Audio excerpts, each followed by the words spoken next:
Ok, muito boa noite.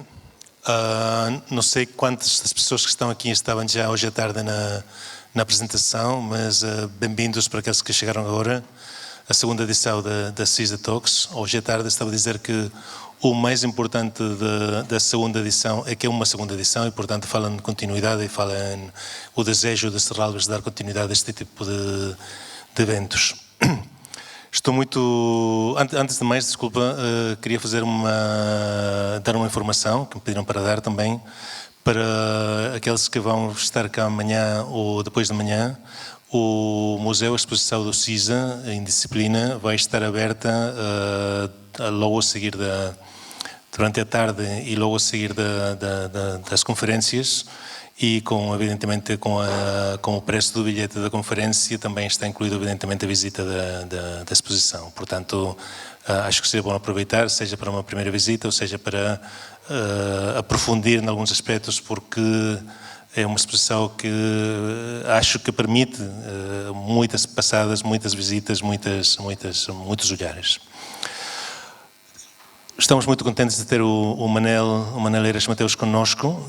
Evidentemente, imagino que a maior parte do público são arquitetos, estudantes de arquitetura, e o Manel não precisa de apresentação, não precisa de apresentação em geral, mas não precisa de apresentação nesta casa particularmente, e é muito bem-vindo. Eu só queria dizer uma coisa relativamente ao Manel. O Manel...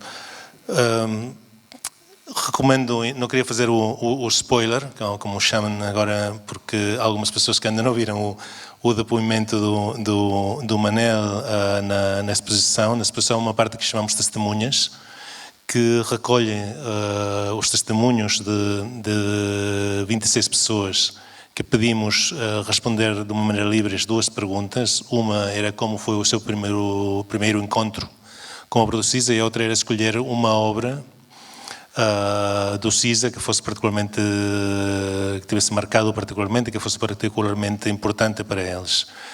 A resposta, o depoimento, o testemunho do Manel, acho que há muitos testemunhos que são muito bonitos, mas acho que o do Manel, sinceramente, é um dos mais belos, e também acho que é que pode dar continuidade entre o tema das conversas do ano passado, que foram conversas com a história, e as conversas deste ano, que são as conversas com a matéria.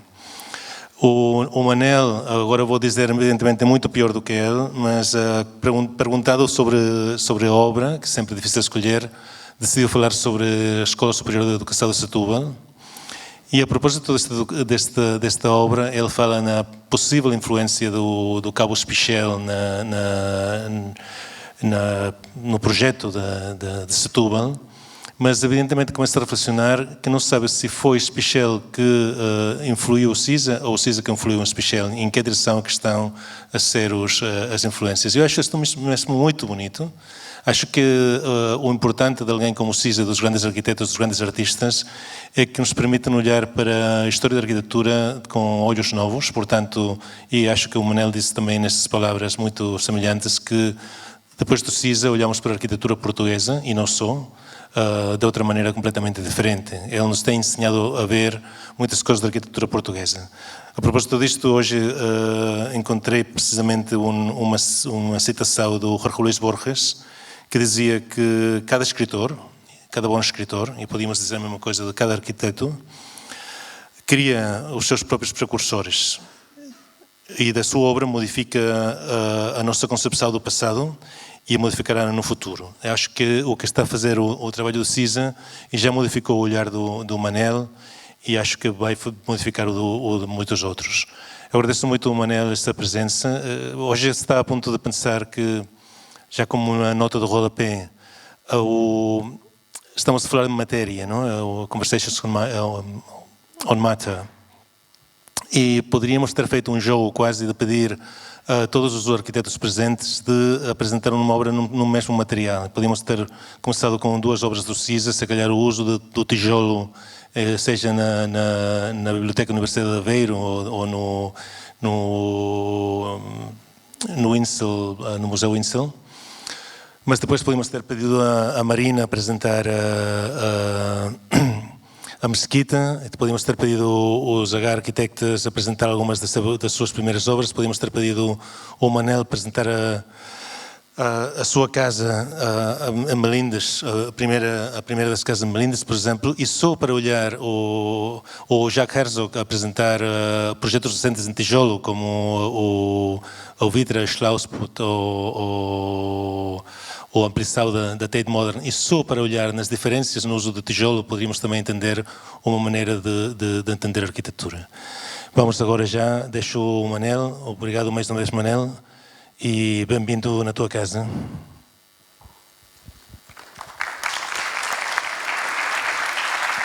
Obrigado. Já está? Ok, obrigado. Bem, muito boa noite. Eu, antes de mais, queria começar por agradecer ao Carlos, ao Nuno, à Fundação, à Serralves, por este convite. Obviamente, é dos poucos lugares no mundo que me deixa um pouco estressado esta coisa de falar, que é o Porto. Aqui isso aumenta ligeiramente, mas vou tentar comportar-me. É óbvio que há aqui uma relação, e eu pensei até em estabelecer alguns paralelos entre as obras e as influências do CISA, que, como vocês sabem, são imensas naquilo que nós fazemos, ou naquilo que todos nós fazemos em Portugal, mas, enfim, naquilo que nós fazemos no escritório, são imensas.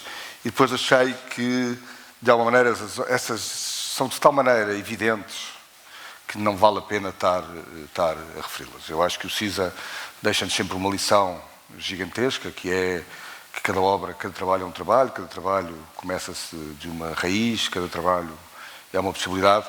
E essa ideia de uma enorme liberdade para cada projeto, ou de uma enorme possibilidade para cada projeto, é talvez aquilo que hoje na obra do CISA mais me encanta, pensando também numa obra que é tão longa e que tem essa resistência infinita, que eu não conheço em muitos arquitetos, de continuar sempre a reinventar-se.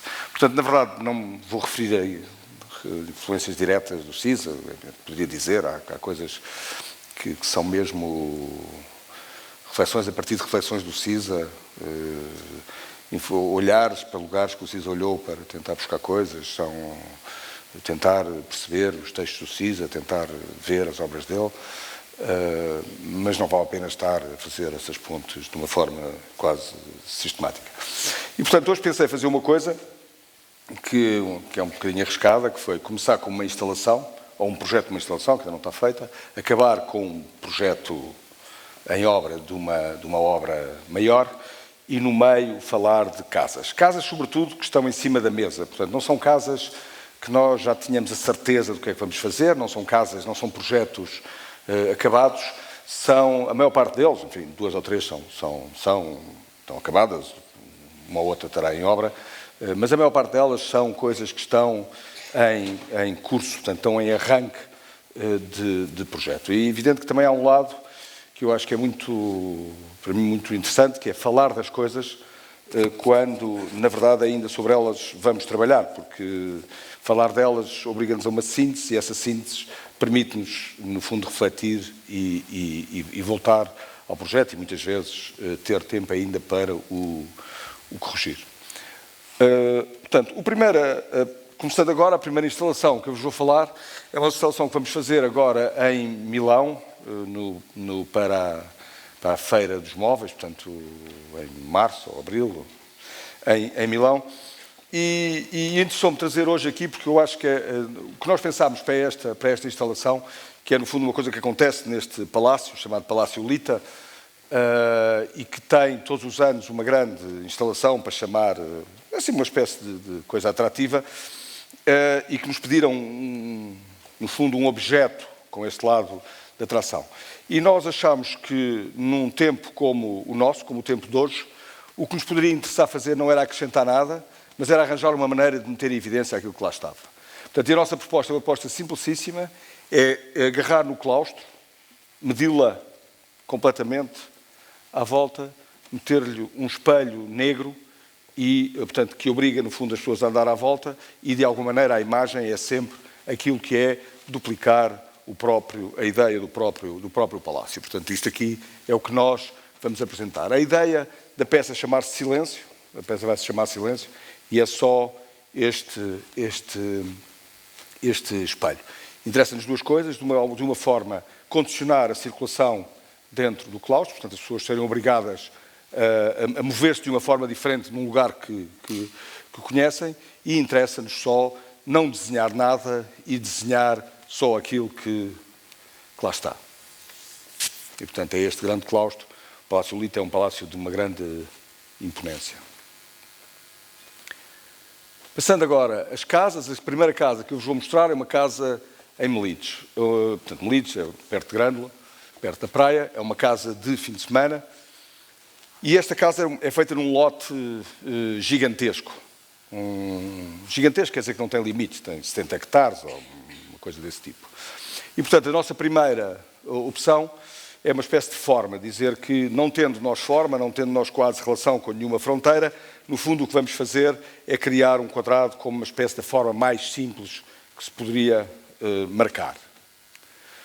Uma outra reflexão que quisemos para esta casa, que tem a ver também com uma reflexão que é mais genérica em relação à arquitetura hoje, é que achamos, dadas as possibilidades que esta casa tem, que é uma grande casa, uma casa feita com muitos meios, que não nos interessava fazer tanto uma ideia de uma casa acabada, fechada, mas sim uma estrutura aberta para uma possibilidade de evolução. Portanto, eu acho que isso tem a ver com o nosso tempo hoje, não é? Também com esta ideia, de alguma maneira, de uma resposta, qual é a nossa resposta ao nosso tempo, à nossa emergência ambiental, à nossa emergência de resistência, não é? Nós estamos muito habituados às respostas da engenharia e muito pouco habituados às respostas da arquitetura. E a resposta da arquitetura tem que ser essa ideia de resistência. Portanto, nós temos que construir não para uma função, temos que esquecer esta ideia da função e temos que construir para coisas que são adaptáveis a funções, que são isto hoje e são outra coisa amanhã.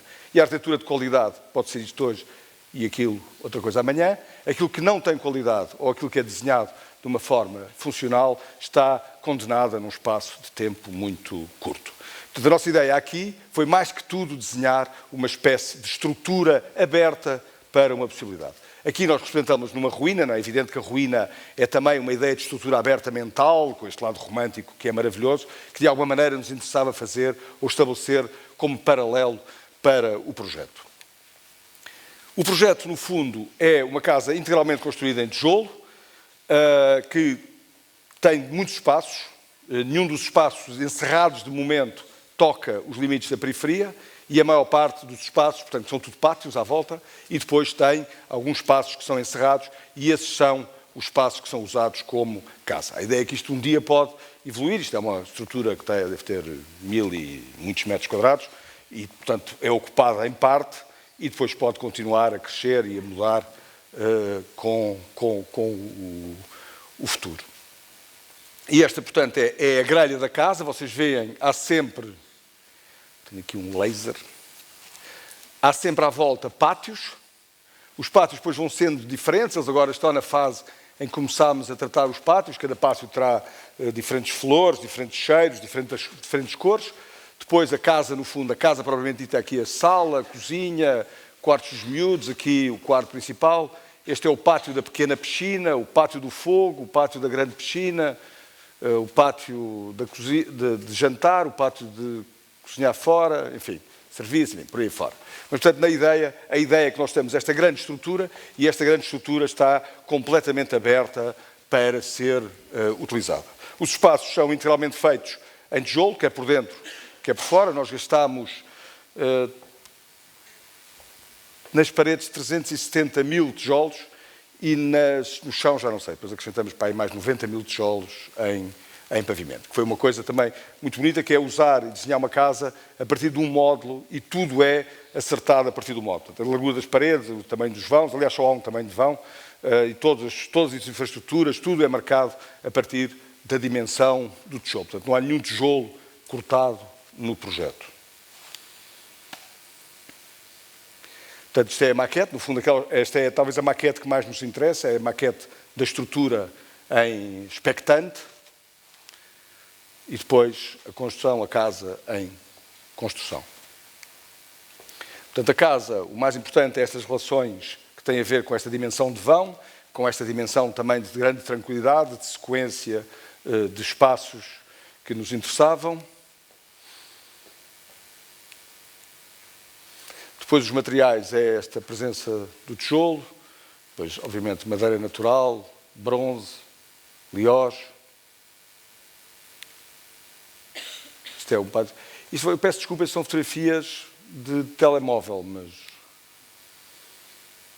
mas no fundo conta um pouco qual é a ideia do ambiente da casa. Esta é a relação do pátio, da piscina grande, com o pátio grande e depois ao fundo o mar. Esta é uma zona ao lado da sala, corredor, que será depois uma zona para ter livros.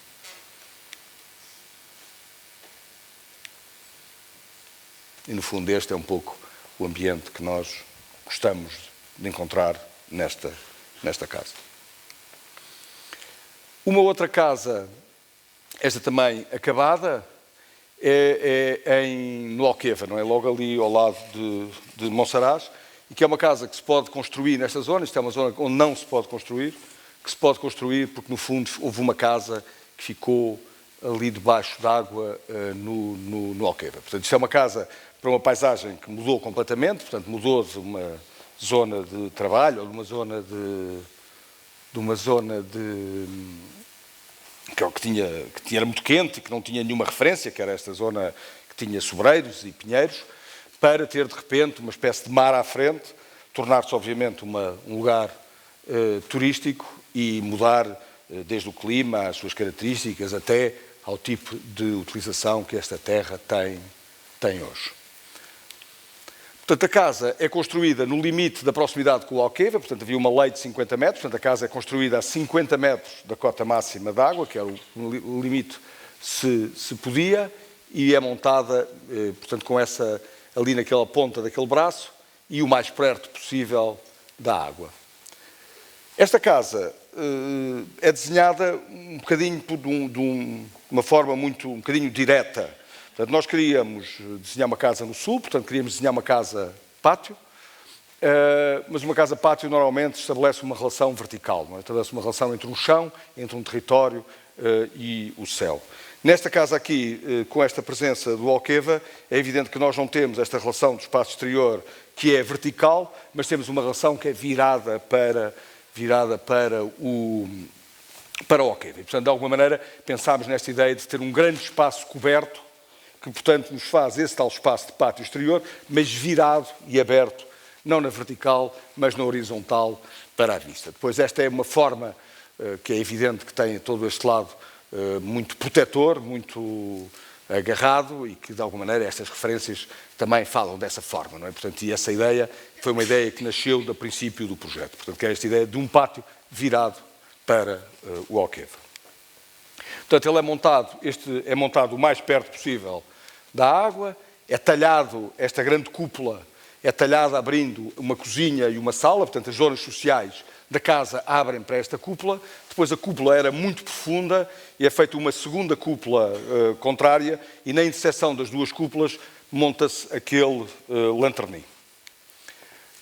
Isto é o acesso, portanto cede-se por cima, cede-se da cobertura e aquela é a distribuição entre os dois espaços sociais da casa e depois à volta há estes dois pátios que permitem a existência de 3 quartos. Não é? 2 quartos aqui mais pequenos, aqui deste lado, e o quarto principal ali agarrado ao outro pátio. Aqui no meio, na relação dos dois, fica uma pequena casa de banho social.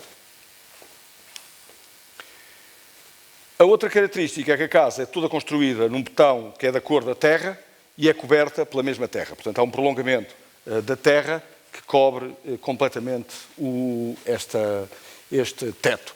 E a ideia é depois ter só, portanto, a casa é uma zona que não se pode construir, portanto, a ideia é ter uma casa que não tem impacto na paisagem e depois as únicas coisas que são, na verdade, brancas ou que têm uma visibilidade maior distância são, no fundo, aqueles 2 pátios e esta calote, não é? Portanto, que são aquilo que é branco no território. Tudo o resto acaba por se fundir na cor da paisagem.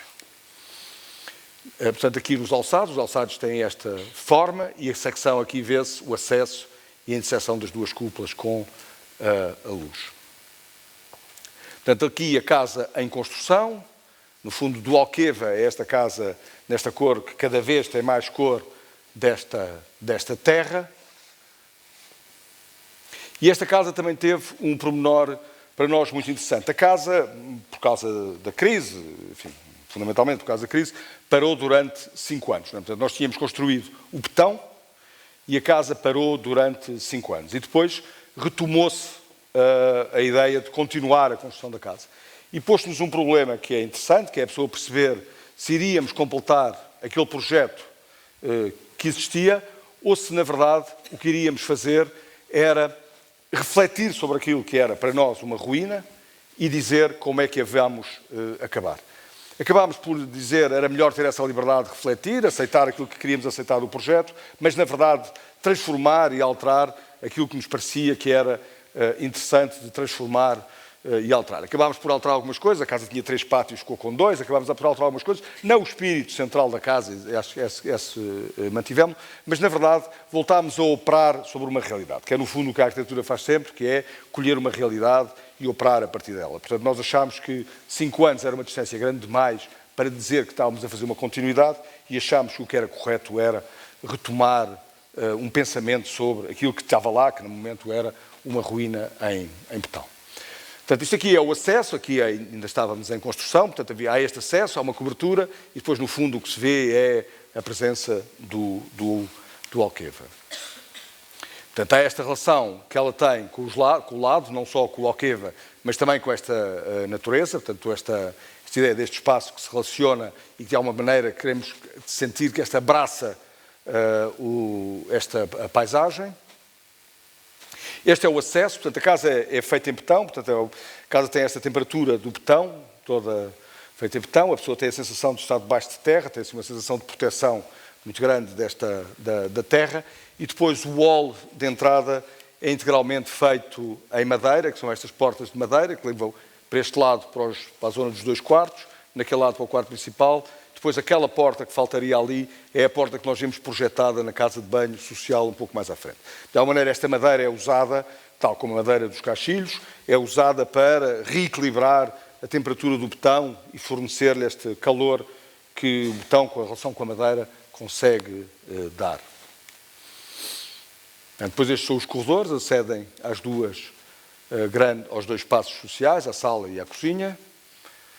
E depois, no fundo, os espaços são essa sensação de vazio metido a partir desta cúpula. Portanto, nós estamos aqui por baixo de terra e temos estes vazios que partem da cúpula para dentro de terra.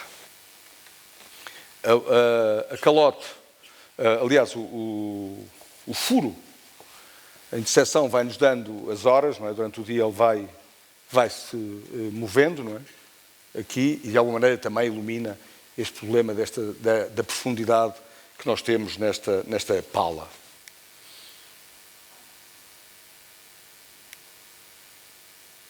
Portanto, são os espaços. Este é o espaço, digamos, principal. E esta é a maneira como são resolvidos os tais pequenos pátios redondos. São todos feitos em azulejos para refletir melhor a luz e são nestas formas redondas.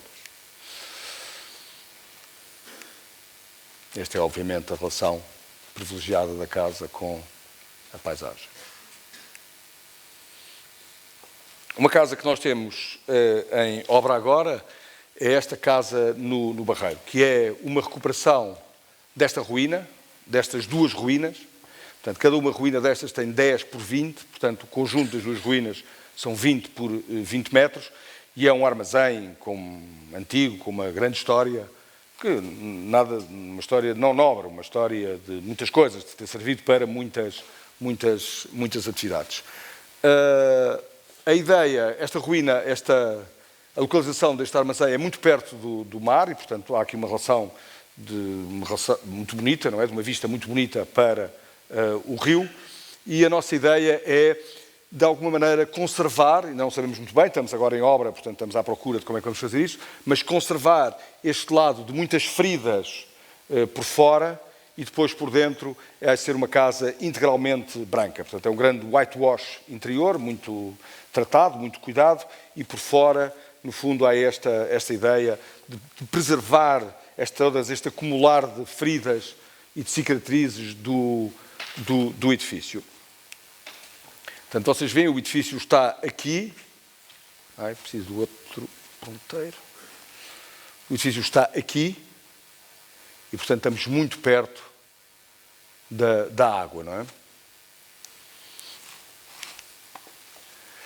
A ideia é soltar as paredes. Há um pátio de um lado, um pátio do outro, duas escadas que levam à cobertura e depois a cobertura é uma cobertura toda branca, solta e que tem uma depressão aqui que faz uma piscina e uma outra depressão ali para fazer um fogo de chão.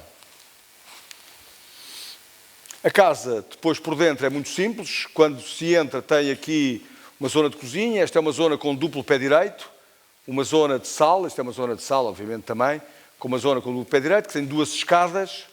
E há aqui um último volume que nós vamos construir só no fim. Vamos construir quando a casa estiver toda acabada, quando tivermos a estrutura toda feita, um pouco para afinar a proporção do espaço. Não é? Assim, uma espécie de cartão de liberdade que nós garantimos aqui para depois afinar este espaço no fim. Portanto, aqui temos duplo pé direito, simples pé direito, um pátio e um outro pátio deste lado. No piso superior está aqui a zona do duplo pé direito com este deambulatório, com as duas escadas, a impressão da cobertura no espaço. Este é o quarto principal, com o escritório, casa de banho, e aqui os quartos dos miúdos deste lado. E as escadas que passam de um lado e do outro, um pátio e outro pátio, que depois naturalmente olham por estas janelas existentes no edifício, na ruína. E depois em cima, chegando cá acima, a tal depressão da piscina e a tal depressão do fogo. Portanto, por fora, nós vamos manter o edifício, vamos um pouco acrescentar esta quantidade de cicatrizes que vão ser mais esta intervenção e depois, no fim, ver como é que, de uma forma equilibrada, conseguimos manter a história desta construção.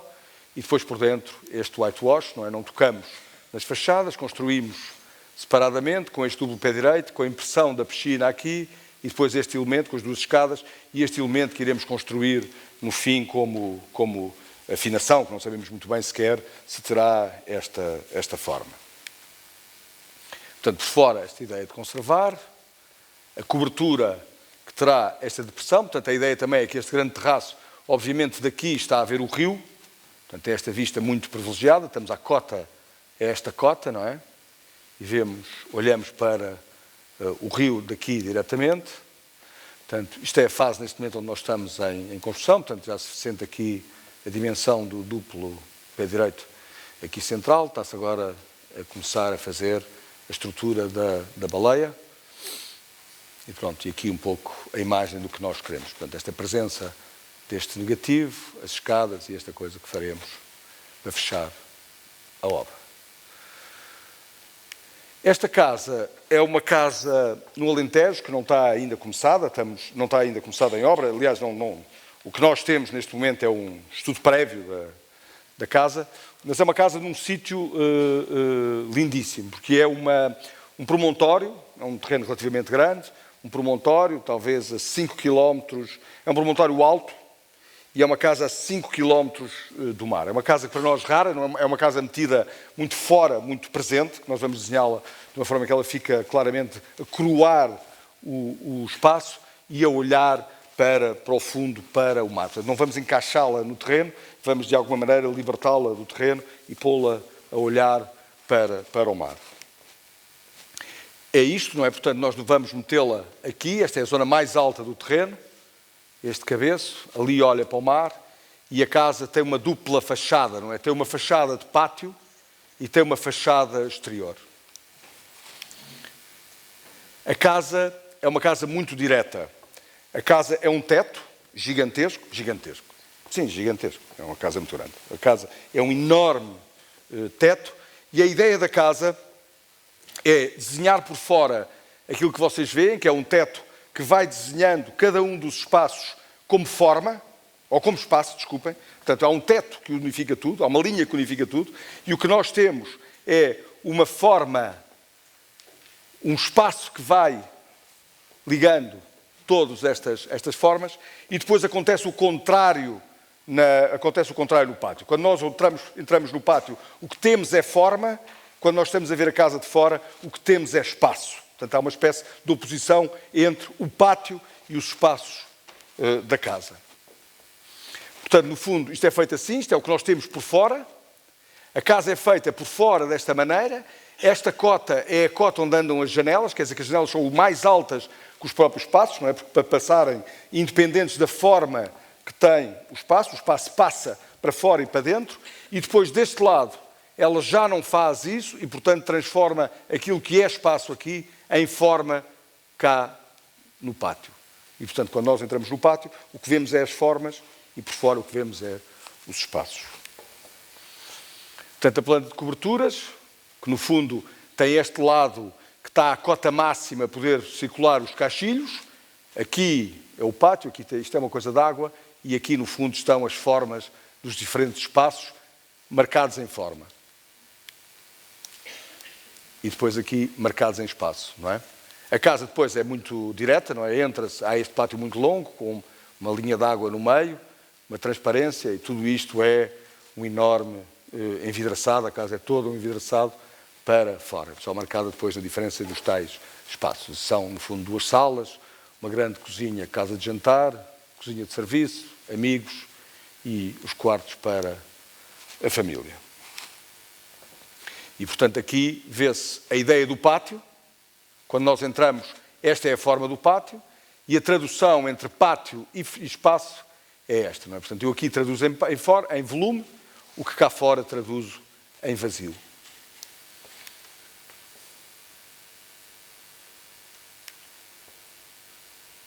Portanto, este é o volume, a casa é feita num betão rude, ou a ideia neste momento que temos é a casa fazê-la num betão rude, uma caixaria dessas de fininhas, não é? E um betão rude, e depois este é o pátio quando chegamos à casa e olhamos para esta transparência e ao fundo o mar.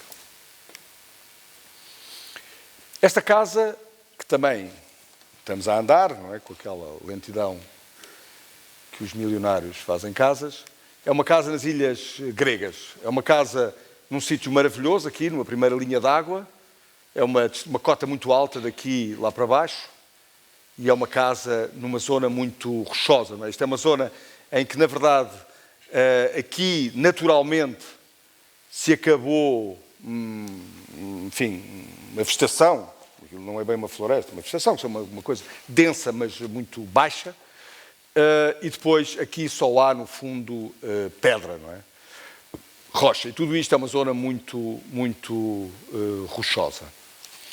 A ideia que nós temos para a casa é, para já, não tapar estas casas de trás, portanto, é fazer uma casa mais ou menos secreta, é trabalhar a topografia para poder condicionar a casa cá dentro, não é? Vocês veem a ideia, portanto, nós não temos qualquer percepção da casa e ter uma casa completamente aberta para esta vista de mar.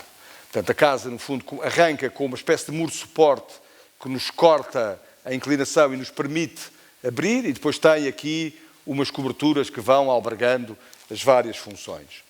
As várias funções são feitas sempre com uma espécie de caixas em madeira e uns elementos em madeira, e depois são fechadas em vidro, aqui onde vocês veem a transparência. Aqui há este muro que anda interior. Esta piscina é aqui metida porque esta zona isto é um vento terrível, portanto a piscina é protegida do vento, e depois há estas palas grandes que acabam por desenhar o resto da casa. E, portanto, a casa é só feita por estes elementos e vidro entre eles. Depois a casa é toda feita nesta mesma pedra, não é? Portanto, toda a casa é feita em diferentes níveis de pedra. E a cobertura também são todas essas pedras. Portanto, a nossa ideia é que temos mais uma linha de fratura e depois temos, no fundo, o mar ao fundo. Não é? Como se fosse uma linha, como fosse a linha de limite. Há aqui uma nova linha de limite, ou 2 linhas de limite. A linha do muro e a linha do topo das palas. E neste momento o que nós estamos a pensar é que a casa é trabalhada assim. O os pavimentos são trabalhados com 2 níveis de granulometria da pedra, não é? Fora, a pedra são maiores, a granulometria da pedra é maior, nos pavimentos interiores é uma granulometria mais pequena da pedra. Isto é o que é a coisa mais importante que a gente tem neste momento da casa. Depois as paredes são feitas todas em pedra, da maneira como eles a fazem tradicionalmente naquela ilha, e depois todas as palas são um duplo cesto com pedras dentro, não é? Portanto, que deixem passar a luz através dela, faça uma espécie de sombra, uma pérgola feita em pedras, não é? Com uma dupla caixa com 2 redes, 2 cestos, os sobrepostos um ao outro, um para fazer a cota superior e o outro para fazer a cota inferior. E, portanto, a ideia é que toda a casa seja construída em diferentes formas de usar a pedra. Esta casa é uma casa que estamos a arrancar também, é outro projeto que estamos a arrancar, Katzan. Katzan é Holanda, e imediatamente a seguir à Bélgica, borda d'água, não é? Portanto, é aquele países inundados, ou não sei, aquela zona muito perto da água, muito perto do mar. Foi uma casa que, aliás, começou de uma forma surpreendente. Nós fomos lá, estava a chover copiosamente, faziam menos 4 graus, e nós fomos ver uma casa que é para fazer uma casa de verão, que é uma coisa, vocês calculam para um português, o que é que se quer dizer? Não é uma coisa, um sítio que nós achamos que não dá para viver, mas pronto, é este o nosso lugar. Portanto, a casa é um lote pequeno, quase urbano no sentido em que há outras casas assim a uma distância aceitável, e tem estas 2 pequenas construções, que são feitas em tijolo e pintadas, um tijolo pintado de branco, que é um método muito tradicional, uma construção relativamente pobre, mas decente, não é? E com este tijolo pintado de branco.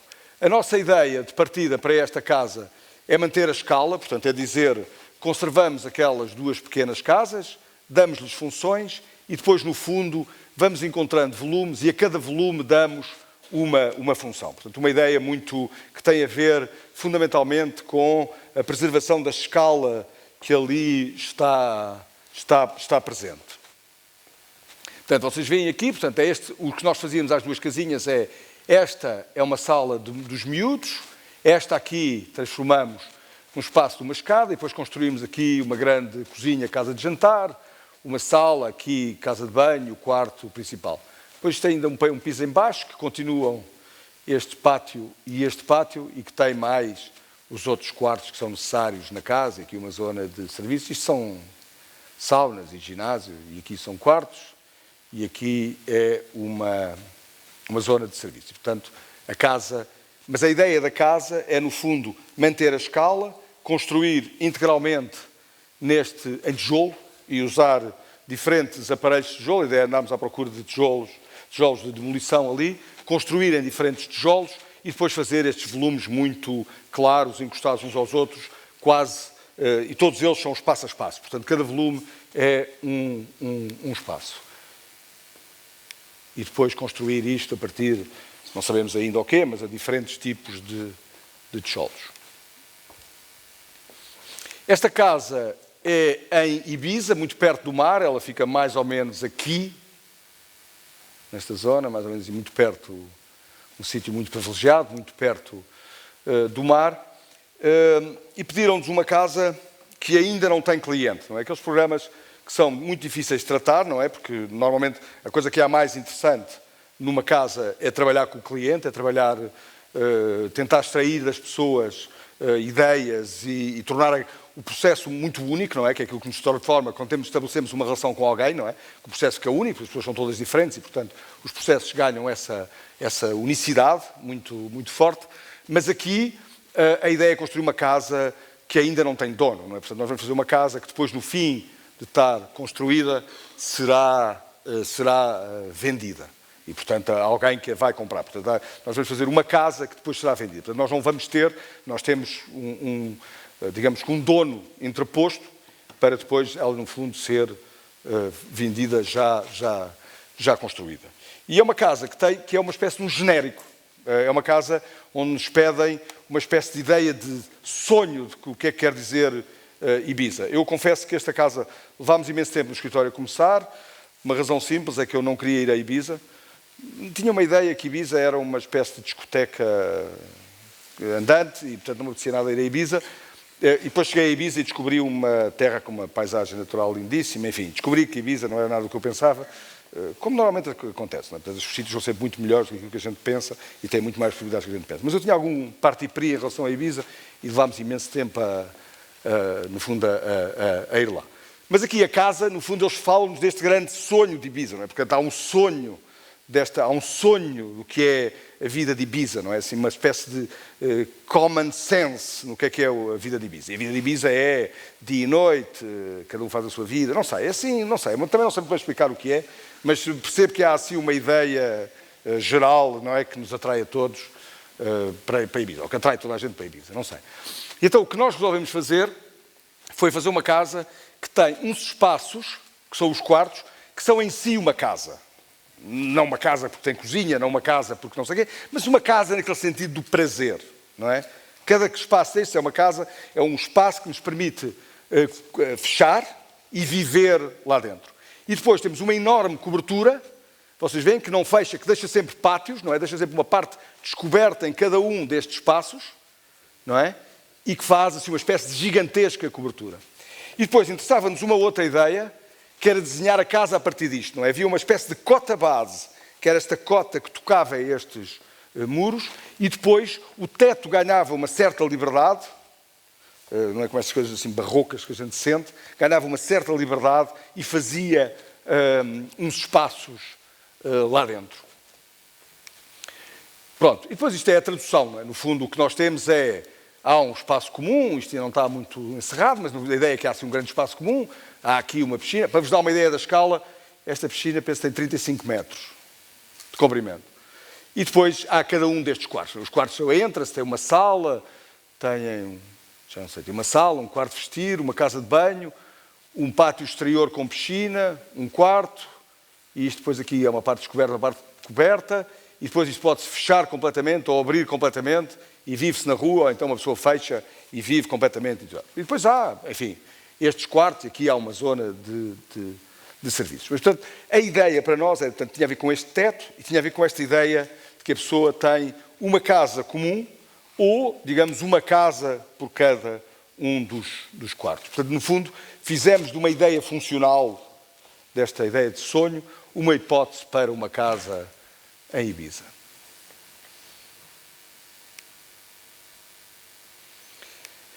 Esta casa é uma outra casa naquele sítio que nos é mais familiar, que é ali também ao pé de Grândola, um sítio um bocadinho mais, não sei, uns quilómetros também do mar, não sei, meia dúzia de quilómetros do mar, mas no meio sem vista, não é? Portanto, é um lugar um bocadinho que vive indiferenciadamente, vive no meio de pinheiros, e tudo é um terreno grande também, mas vive assim no meio de pinheiros e de sobreiros, mas de uma forma um bocadinho diferenciada, não é? Portanto, nós escolhemos assim um sítio que era bonito, que tinha umas vistas bonitas assim para todo o lado, mas no fundo é uma casa com uma relação assim muito indiferenciada. Portanto, não estamos a olhar para nenhum lado em especial, todos os lados são bonitos, todos os lados são mais ou menos equivalentes neste lugar.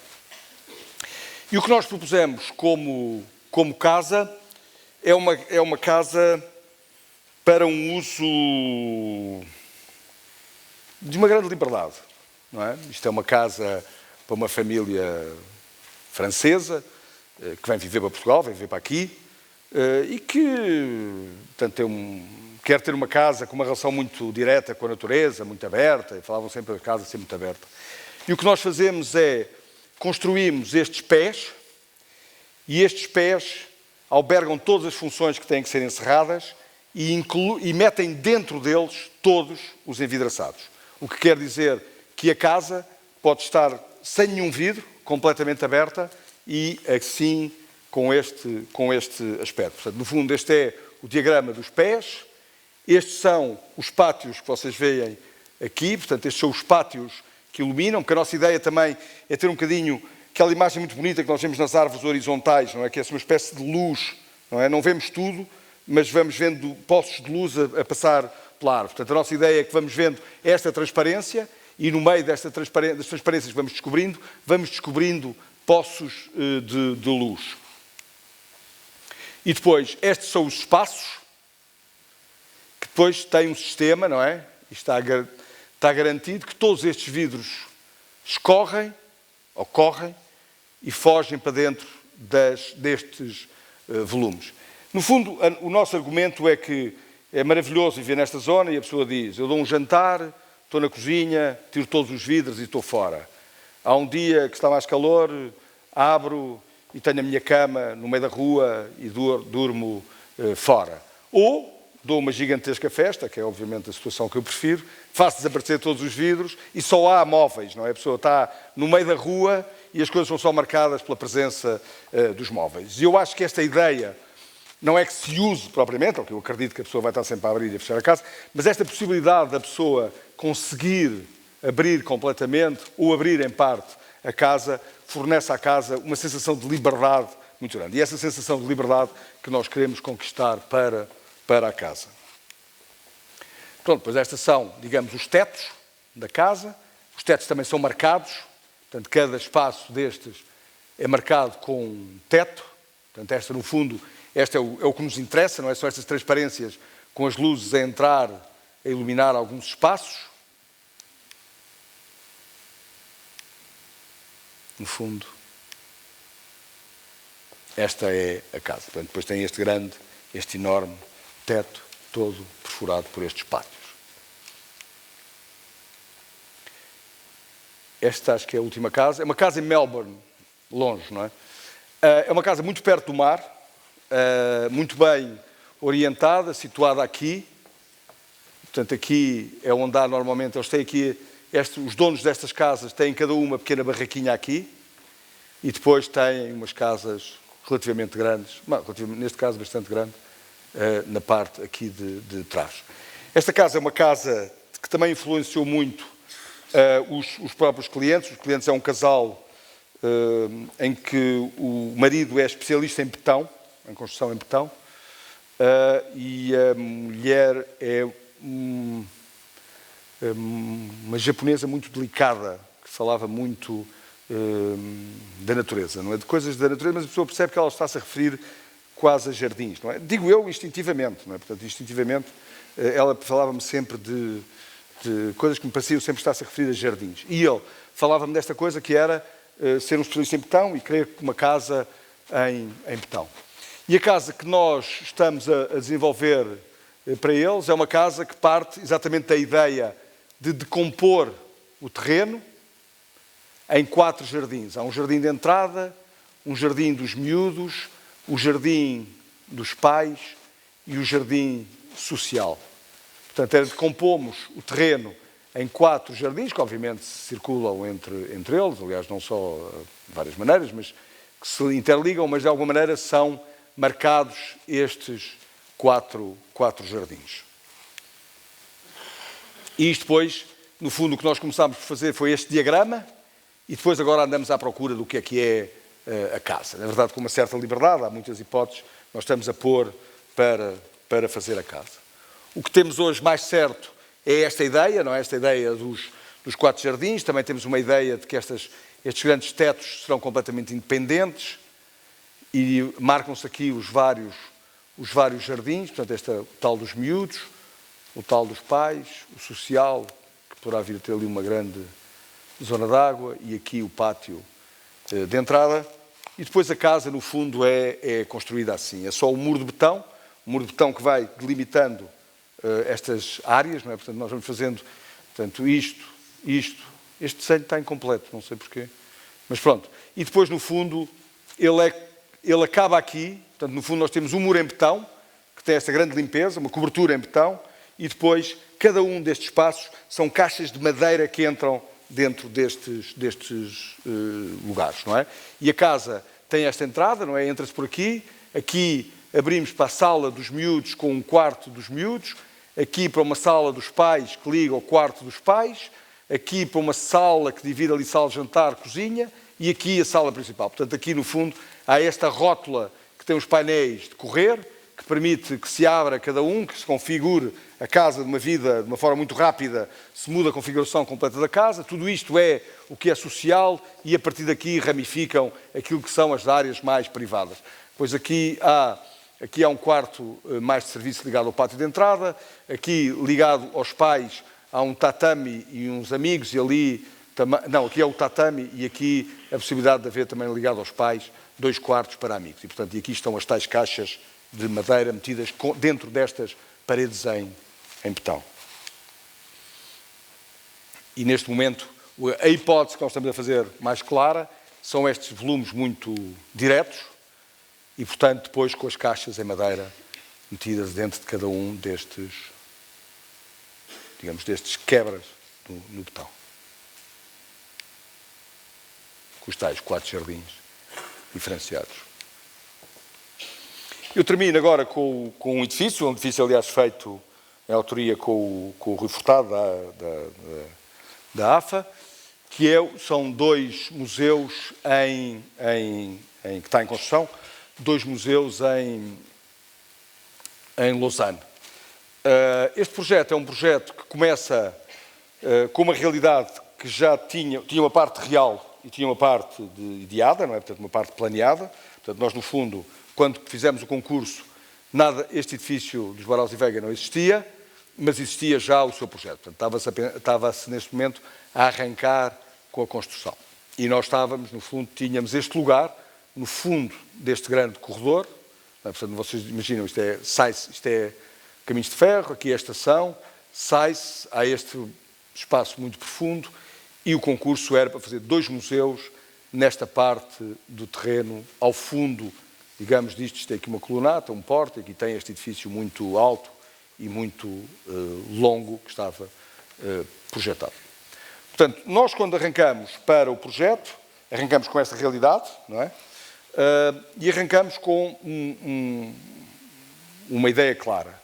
O centro disto, que eles queriam fazer como uma plataforma, como uma zona que reunia 3 museus, portanto, aquele primeiro museu que era construído e os 2 novos que estavam em concurso, e então sabíamos já que aquilo que era o centro do projeto era, de qualquer forma, qualquer que fosse a resposta, seria sempre o espaço público. O concurso também permitia muitas respostas, 2 edifícios, 2 identidades, uma sobre... Enfim, permitia aquilo que se quisesse.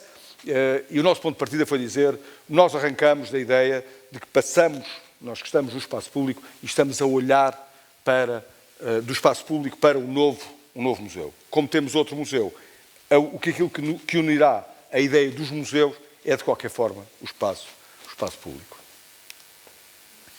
Portanto, esta era a realidade, não é? Portanto, nós, no fundo, sabíamos que havia este edifício muito longo, muito comprido, muito alto, que de alguma maneira bloqueava muito a vista e a relação, porque isto aqui para aqui é o lago, não é? E as montanhas, e, portanto, esta era a realidade. E nós, no fundo, iríamos fazer um edifício aqui ao fundo.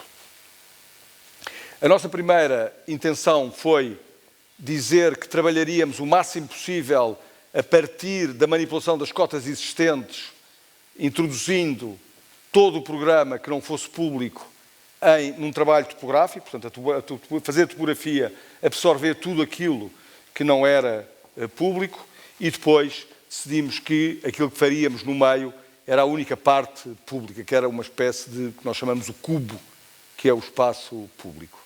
Não é? E aqui tudo o resto era metido dentro da continuação destas plataformas, que faz mais ou menos 7 metros de diferença entre estes dois níveis. E, portanto, nós aqui por baixo, refazendo isto, metemos tudo aquilo que é serviços do museu. E depois, a outra ideia do projeto é que, no fundo, queríamos que aquilo que fosse público fosse a continuação do espaço público. Portanto, a nossa ideia é, no fundo, continuar o espaço público para o interior do museu e depois, de uma forma muito simples, sobrepor o museu em cima, que necessitava de muita luz, um museu de design, e pôr por baixo o museu de fotografia, que é o museu que tem que ficar muito controlado e, portanto, tem luz só a partir de pátios.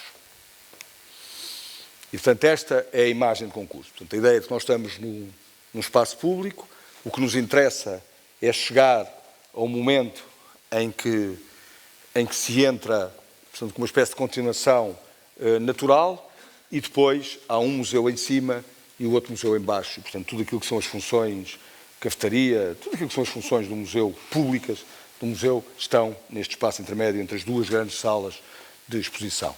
E depois, metida na topografia, está no fundo metido tudo aquilo que são os serviços do museu. O problema que se punha aqui maior é que nós, naturalmente, este movimento, para nós, quereria dizer que o museu flutuava sobre o outro. Portanto, nós, quando falávamos desta tensão, dizíamos que a ideia era que este espaço fosse a tensão entre duas coisas, em que uma grande pedra magritiana flutuaria por cima do outro museu. Enfim, naturalmente, estaticamente, sabíamos que para suportar isto, que tem quase 50 por 50 metros, necessitávamos de pelo menos 3 pontos de apoio. Mas não queríamos ter, obviamente, 3 colunas que apoiassem esta parte de cima em baixo. E então, no fundo, o trabalho que está feito aqui no museu é ter uma topografia no teto, uma topografia no chão que mete dentro todas as funções de apoio. Vocês imaginam as casas de banho, o arquivo da biblioteca, o depósito da loja, enfim, todas aquelas coisas que são de apoio a estas funções públicas estão metidas dentro do trabalho na topografia do chão, que se interseta com esta topografia do teto em 3 pontos, e aí então está montada os apoios do edifício.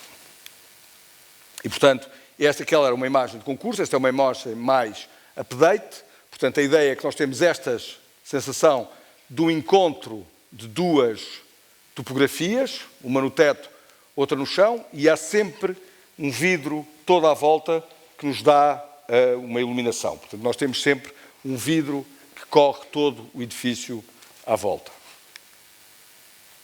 É aqui o que nós temos. Portanto, aqui dentro, à volta, temos todos os apoios. Por aqui temos esta entrada, uma entrada e outra.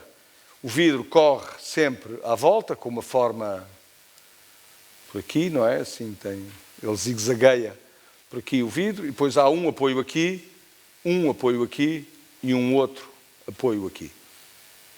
E depois tudo isto são os espaços do foyer, e nestas zonas é onde a topografia sobe mais alto e ainda há funções de apoio desse foyer dentro desta topografia.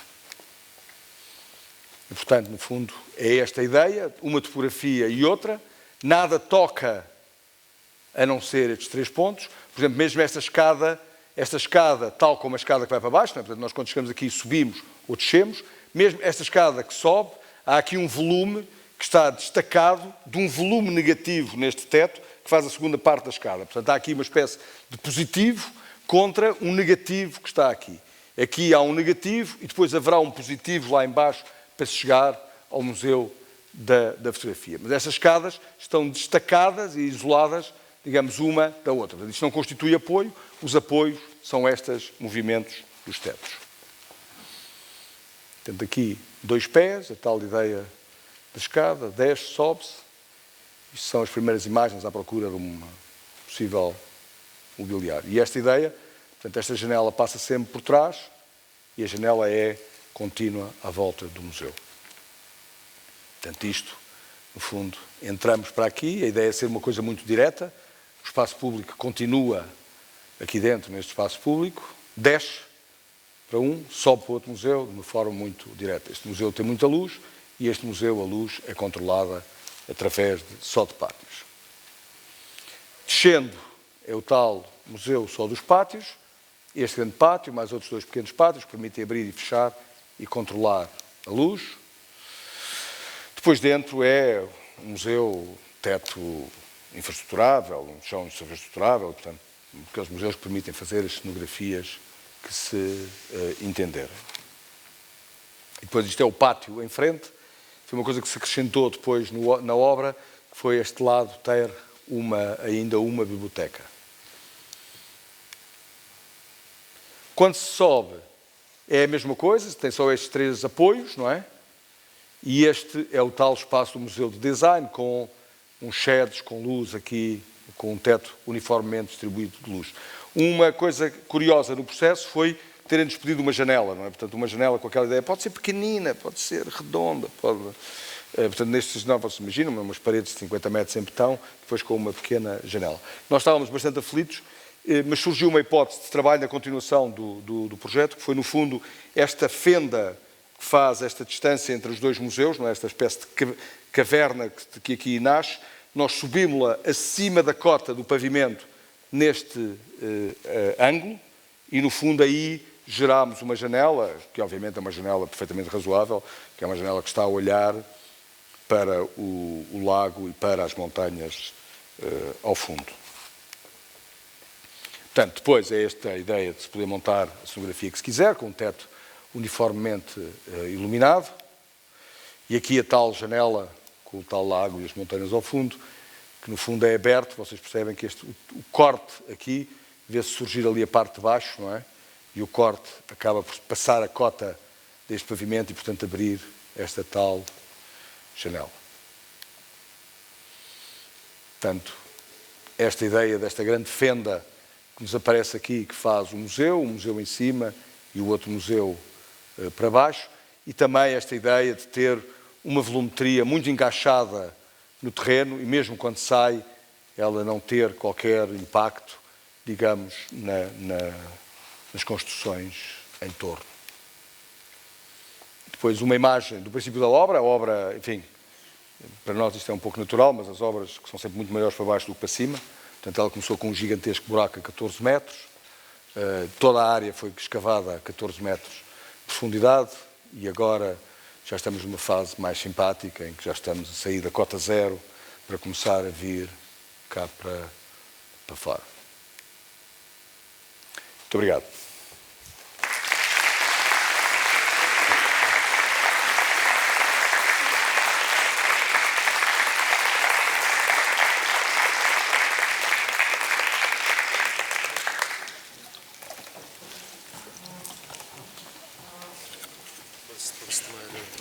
Sim, sim, claro. As perguntas que quiserem.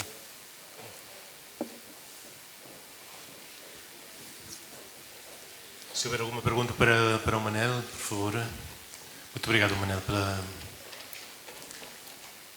pela conferência. Fiquei surpreendido que estamos a ver uma quantidade incrível de casas, que no fundo são variações sobre um tema, não é? Isto é bastante bonito. E eu tinha uma primeira pergunta, mas relativamente ao assunto do fundo, que também é uma escusa para falar sempre na arquitetura, não é? Por exemplo, tens falado em algumas casas em construção com muita precisão do material, alguma que é em tijolo, alguma que é em betão, alguma que é em betão e depois vem acompanhada com a mobilidade da madeira, mas também algumas têm uma lógica de o betão com a forma, etc. E outras parece que é uma decisão que poderia ser aparentemente mais arbitrária. Eu estou a perguntar, também pela natura do vosso trabalho, até o do Francisco, e o tipo de desenhos, em que momento que aparece o material? O material está presente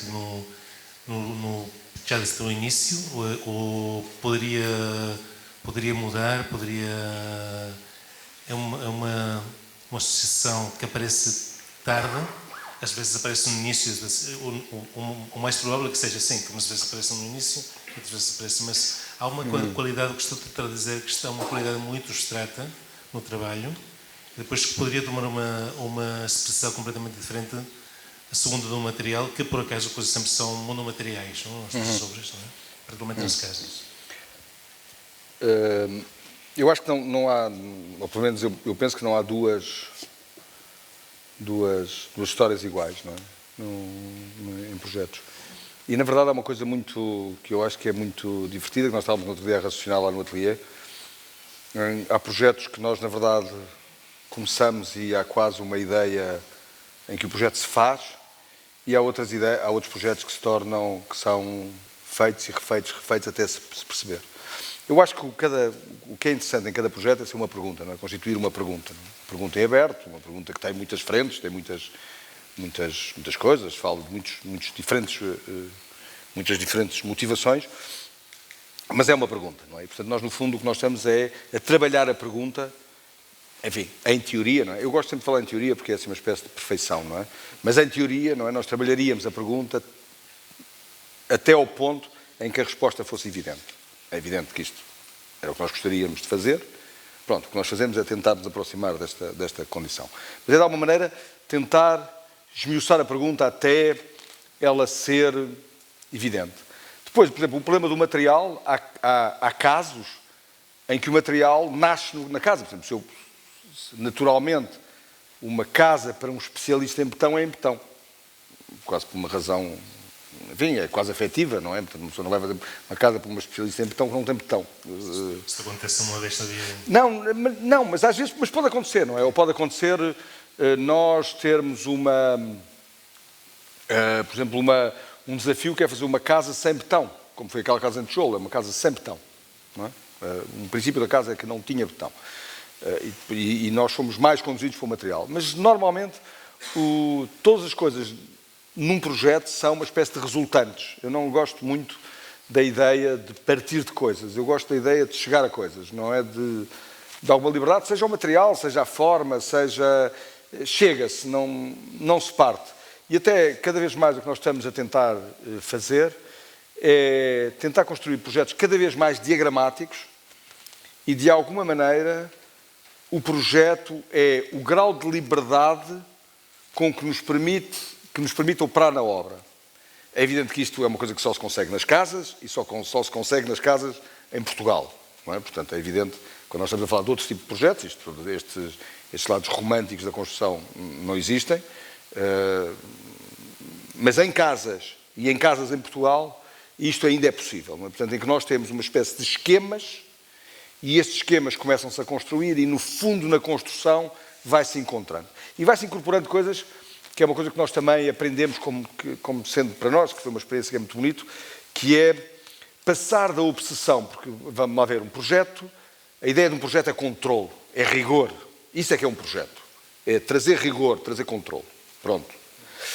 E nós tínhamos a obsessão daqueles rigores, durante anos andámos a trabalhar, o toque 0 com 0, branco, puro, tocava coisa, fazia aquela coisa, depois enchia-se, depois aquilo dava tudo 0 com 0 e a coisa era quase escultoricamente impossível. Não. Mas isso era, para nós, uma ideia de rigor quase matemático.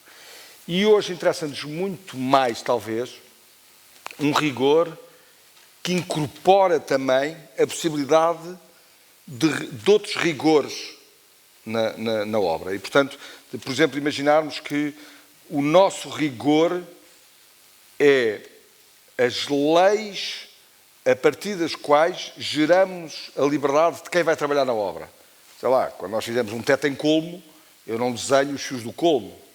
Digo que tipo de expressão quero do colmo e, a partir daí, a pessoa que faz ou que monta o colmo acaba por me produzir. Ou as cofragens de madeira não são totalmente controladas. Há um grau em que o executante tem uma coisa. Portanto, o que nos interessa controlar mais que tudo hoje é esse grau de liberdade que deixamos, quer para as pessoas que trabalham, quer para nós operarmos na obra. E isso só acontece nestes mundos, também também em parte, o mundo desta nossa preferência, que é o mundo das casas, não é? Que são, no fundo, a nossa preferência por duas razões. Primeiro, porque as relações de interesse de um cliente que faz uma casa é muito maior do que qualquer outra relação profissional. E também porque há este lado de uma maior liberdade durante o processo construtivo. Mas o material aparece a um determinado momento. A ideia da monomaterialidade é uma ideia que vem sempre, não sei se durará, não faço ideia, mas vem sempre para nós muito associada à ideia da espacialidade. Não é? Portanto, aquela ideia de que o que nos interessa é a ideia de vazio e, portanto, quanto mais clara é a ideia de vazio, mais simples, mais interessante para nós é o projeto e, portanto, essa ideia da monomaterialidade vem muito dessa ideia da espacialidade. E, de facto, na verdade, construímos, enfim, um edifício todo em pedra, já todo em madeira, todo em tijolo, todo em betão, todo em reboco, enfim, temos conseguido algumas diferentes. Porque também é muito interessante usar materiais diferentes, não é? Porque também não há nada pior do que a pessoa ganhar um modo de fazer, ganhar uma forma, ganhar uma imagem. E, portanto, também nos interessa esta ideia de andarmos sempre, de alguma maneira, a meter coisas que nos obriguem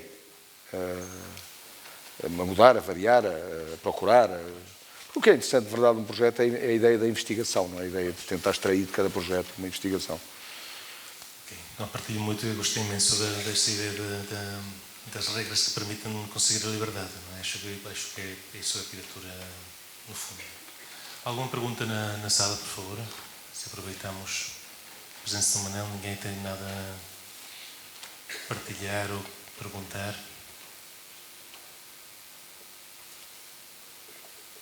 Não, está tudo muito claro. Está ótimo.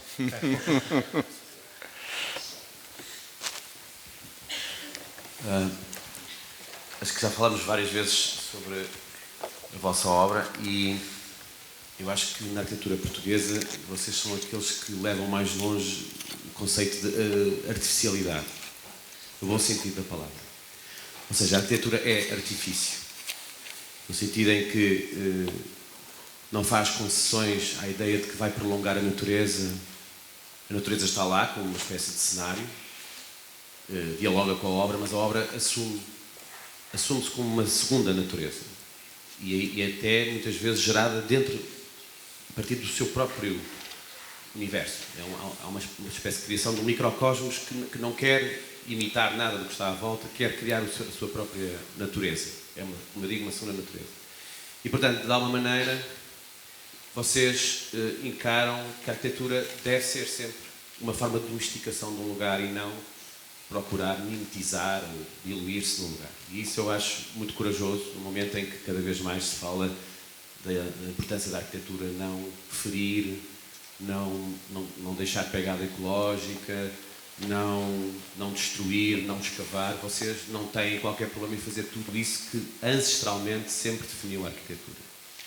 Aliás, lembro-me das primeiras referências que fazias à arquitetura etrusca e à ideia de que é função da arquitetura modificar a natureza.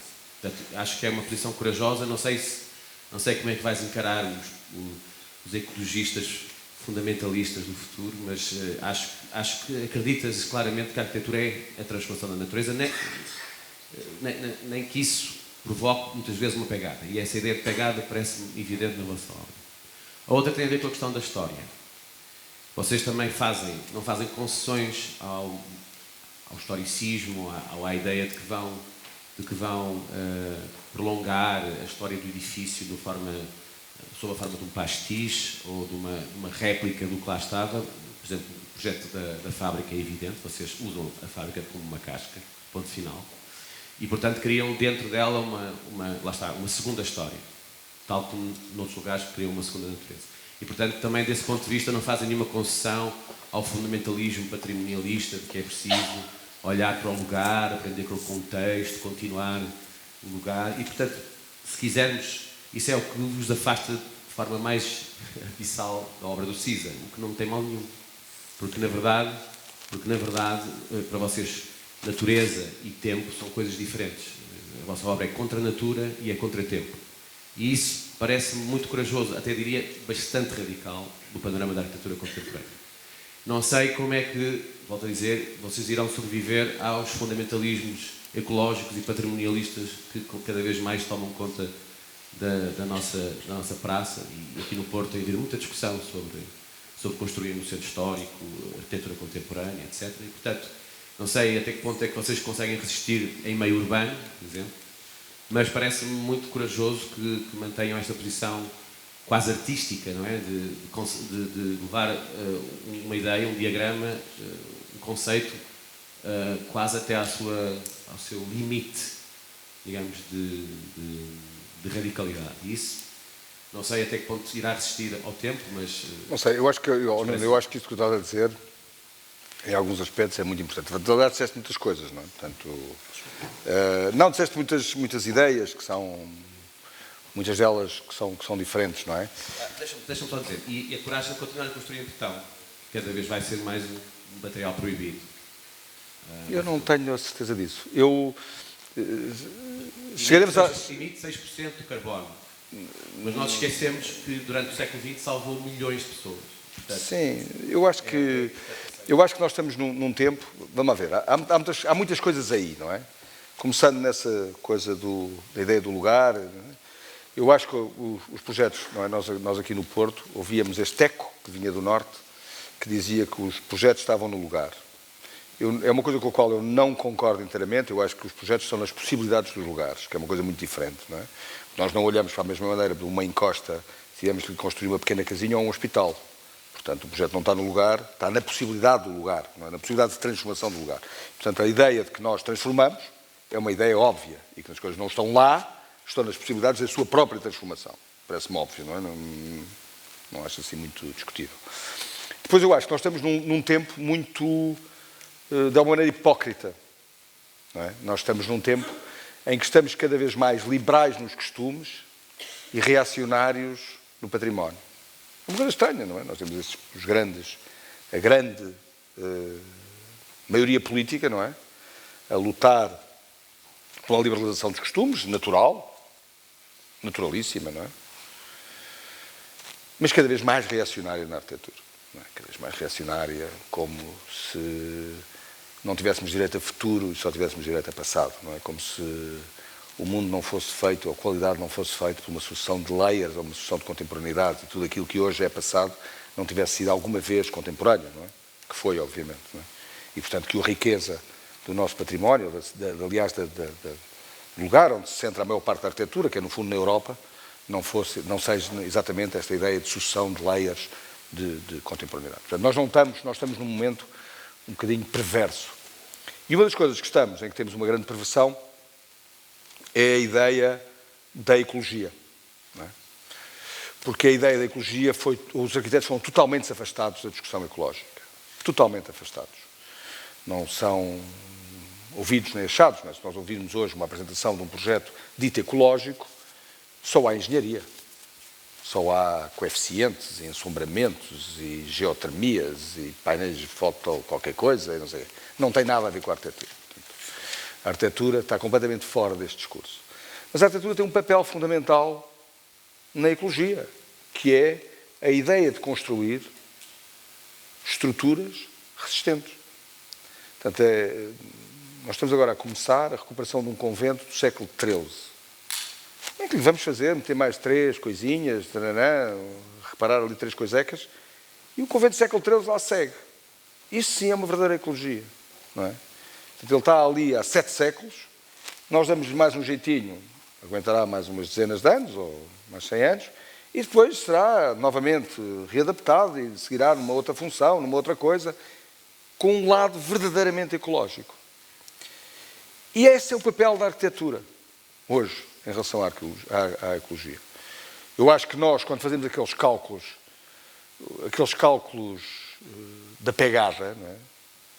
Que são interessantes fazerem-se e são necessários fazer, ou seja, a ideia da discussão ecológica é uma discussão que tem que ser tida, ou seja, não é um problema que a gente possa não afrontar. Nós temos que o afrontar. Agora, não há uma receita. Não há uma ideia de que há uma forma de ser ecológico. Não é? Bem, vocês vejam, os franceses, não é, que parece que tinham descoberto a fórmula ecológica, que era só construir a madeira. Mas descobriram que aquilo, enfim, não dava. Não era possível. E a vida avança, não é? Porque não é ecológico a pessoa não fazer casas para as pessoas, não é? Não é seguramente ecológico. E não é ecológico não se fazer, não é ecológico não avançar, não é ecológico não movimentar o mundo. E, portanto, aquilo parecia uma resposta óbvia e depois não era uma resposta, não é? E eu acho que a resposta parte muito da qualidade. Eu acho que hoje aquilo que é ser ecológico é, na verdade, fazer edifícios que resistam. Fazer edifícios... E nós sentimos isso, não é? Se nos derem um mau edifício para recuperar, nós entramos com uma mão muito pesada. Não é? Se nos derem um bom edifício para recuperar, o que nós fazemos é muito pouco, não é? Se nos derem um convento, uma fábrica, coisas de edifícios que a gente tenha uma certa... que sejam inteligentes os edifícios já em si. Nós entramos mudamos de função, mudamos de habitação em hotel, em escritórios, em clínica, em galeria de arte, com pouco. Se os edifícios forem maus, a mão torna-se muito pesada. E eu acho que a ecologia está aí. A ecologia está em fazer estruturas que resistam. Não acho que possa haver, que a gente vá criar materiais malditos. Acho que se calhar vamos ter equilíbrios de materiais, vamos ser equilibrados naquilo que usamos, vamos ser equilibrados na forma como usamos. mas não acho que possa... E esta discussão não pode ser perversa, não pode ser feita de uma forma perversa. Porque acho que a inteligência está, como sempre esteve, no equilíbrio. Não é? E quanto à ideia da relação com a história, eu acho que aquilo que é positivo na história, ou aquilo que é positivo na arquitetura, quando uma boa intervenção, seja em que meio for, é aquele que valoriza um contexto. Não é? Portanto, valoriza um contexto urbano ou valoriza um contexto natural. E colhe desse contexto valor para si. Não é? Isto é o que é uma boa obra, independente do que for. Não é? Portanto, uma boa obra valoriza o lugar em que se põe e colhe do lugar em que se põe valor. E depois também acho que não pode haver receitas. Não é? Esta ideia de que há uma receita é sempre o perigo. Não é? O perigo são as receitas. Não é? Há uma maneira de se intervir. Isto é um absurdo. Quer dizer, caso a caso, há um problema. Há coisas, uma pessoa eu não teria demolido a fábrica se lá dentro tivesse um belíssimo edifício. Estavam 2 coberturas em madeira a cair, não havia nada para recuperar, não é? E a realidade de cada edifício é em si uma realidade. E nós não podemos nem esquivar-nos a recuperar, a restaurar em limite, nem nos podemos esquivar a demolir e fazer de novo. Porque não tem qualidade, porque não tem possibilidade de futuro, porque não tem qualquer hipótese de ser transportado. Portanto, eu acho que esta reivindicação de que só a qualidade pode ser a regra, acho que é uma reivindicação para a arquitetura. Nós não podemos aceitar cada vez mais uma normalização do nosso trabalho, que é mortal para a própria ideia da arquitetura. Não é? A arquitetura é vista... É fácil perceber como é que a arquitetura é vista, não é? Qualquer pessoa que tire o curso de arquitetura é arquiteto. Qualquer pessoa que tire letras não é poeta. Ou qualquer pessoa que tire filosofia não é filósofo. E o erro é este. Qualquer gajo que tire o curso de arquitetura é construtor. E depois, com jeito, com calma, pode ser que chegue a arquiteto, não é? Mas não é arquiteto. A arquitetura não é construção. E esta é a primeira grande confusão. Nós confundimos arquitetura com construção. Depois vale tudo, não é? Depois criticamos a arquitetura porque estamos a criticar a construção. E daí começa este... Enfim, isto é uma conversa quase infinita, não tanto faz. Mas, de facto, a arquitetura é um parente maldito. Porque é um parente que está entre tudo, não é? Está entre a arquitetura... Vejam até a própria lei portuguesa, não é? Ou seja, a lei da contratação pública permite contratar um escultor a partir da sua dimensão autoral.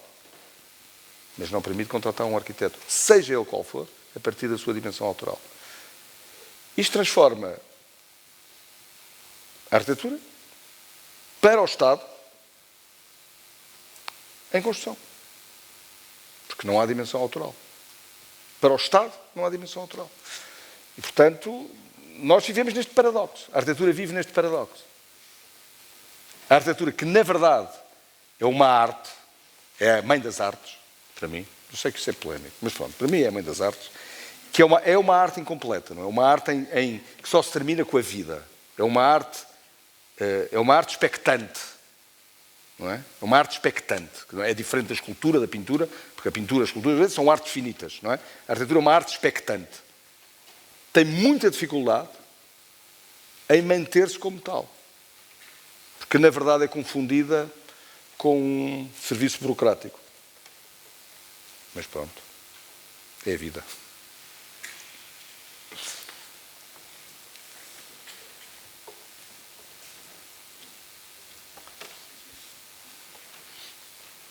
Mais alguma questão, alguma pergunta? Vamos acabar com esta noite assim. Sim, menos chata que esta. Sim. Esta coisa é uma coisa tristíssima. Mas só acabar com uma coisa assim tão negativa. Não, é que isto é uma profissão maravilhosa. Isto é uma atividade maravilhosa. Dá a ideia que estamos aqui a sofrer imenso. E, bem, vou já dizer que eu sofro pouquíssimo. Irritam-me essas coisas, mas é quase uma defesa corporativa. Porque para mim, eu gosto imenso disto. E não me interessam nada estes assuntos, devo já dizer. Mas também convém bastante. Sim, é quase uma coisa didática, mas pronto, mas não fiquem com este lado assim negativo. Com uma nota mais otimista, não é? Então, alguma... Não? Então, muito obrigado, Manel. Acho que é melhor então deixar Então vá, aqui. obrigadíssimo a Obrigado. todos.